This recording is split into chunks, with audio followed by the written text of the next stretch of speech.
not okay. All I want, and I pray, all I need are some better.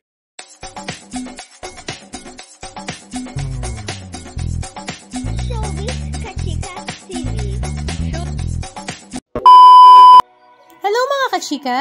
Usap-usapan nga ngayon sa social media at sa pageant world ang talaga namang napakalakas na dating ng ating Miss Universe Philippines na si Michelle Marquez D. Marami nga talaga namang napahanga at napanganga kay Michelle D dahil nga sa kanyang mga pasabog sa kanyang pagrampa sa preliminary ng 72nd Miss Universe na gaganapin nga sa El Salvador ngayong November 19, 2023. At mas lalo pang umugong ang pangalan ni Michelle D nang mapabilang nga siya sa top 10 silver finalist for Voice of Change ng Miss Universe. Kabilang nga ang ibang mga bansa na Angola, Brazil, Chile, Lebanon, Puerto Rico, Singapore, South Africa, Ukraine, at Zimbabwe.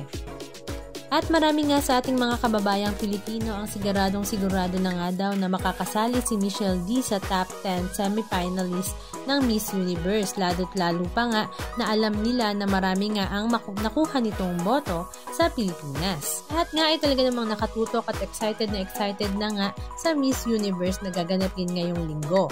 Kaya for the meantime, may panoorin muna natin ang ilan sa mga video clips ganap na kanilang ibinahagi.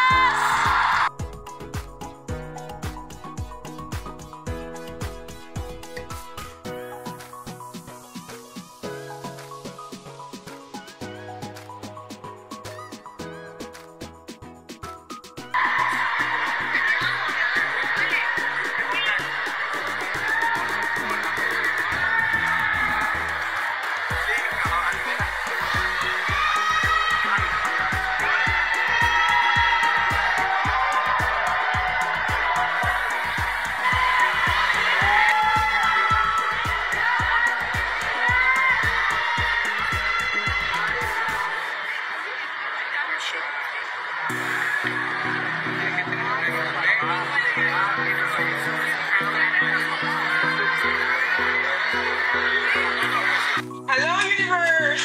Get your tickets now for the National Costume Show and the preliminary competition. Available at missuniverse.livebash.com. Don't miss out. I cannot wait to see you guys there. Wiggle. Anong masasabi nyo mga kachika? Just comment down below. And please don't forget to subscribe. Thank you!